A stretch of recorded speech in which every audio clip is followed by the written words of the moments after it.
Majoritatea obiectelor sunt vizibile deoarece ele reflectă lumina, o parte din lumina reflectată ajungând la ochiul nostru. Spre exemplu, suprafața unei ape liniștite reflectă o parte din lumina care cade pe ea. Așa se explică de ce copacii de pe mal se văd în apa unui lac.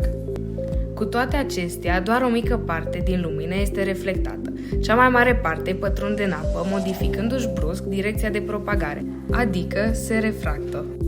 Reflexia luminii este fenomenul de întoarcere a luminii în mediul din care a venit, când întâlnește suprafața de separare dintre două medii. Proiectul nostru are ca scop explicarea fenomenului de reflexie totală. Reflexia totală este fenomenul optic de reflexie a luminii pe suprafața de separare dintre două medii transparente, atunci când indicele de refracție este mai mare din mediul din care lumina provine decât din celălalt mediu, iar unghiul de incidență este atât de mare că refracția nu ar putea avea loc. În aceste condiții, întregul fascicul incident se reflectă înapoi în mediul din care provine. În acest desen se poate observa diferența dintre refracție și reflexia totală. La refracție, fasciculul de lumină părăsește primul mediu, ajungând la al doilea. La reflexia totală, în schimb, lumina rămâne în mediul din care provine, datorită diferențelor de densitate.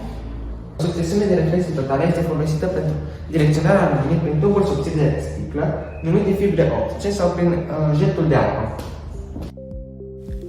Fibra optică este o fibră de sticlă sau plastic care transportă lumina de-a lungul său. Lumina este dirijată prin miezul fibrei optice cu ajutorul reflexiei interne totale.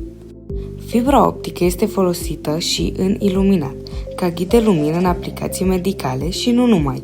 În unele clădiri, fibra optică este utilizată pentru a direcționa lumina solară de pe acoperiș spre alte părți ale clădirii. Iluminarea cu fibră optică este folosită și în aplicații decorative, la indicatoare, lucrări de artă și în pomii de Crăciun artificiali. Pentru a demonstra fenomenul reflexiei totale, am umplut o sticlă de plastic cu apă și am țintit un laser către interiorul acesteia. Putem observa că, datorită unghiului de incidență și diferenței de densitate între apă și aer, fasciculul de lumină se întoarce în același mediu, iar fenomenul de reflexie totală este în plină desfășurare. Acest experiment demonstrează cum reflexia totală internă poate modifica direcția de propagare a luminii.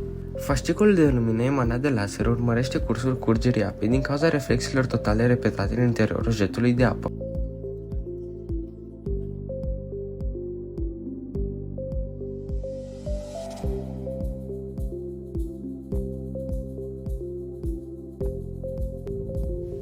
Reflexia nu pare avea așa mare importanță în viața de zi cu zi, însă, fără a ne da seama, este deosebit de avantajoasă pentru domeniul telecomunicațiilor.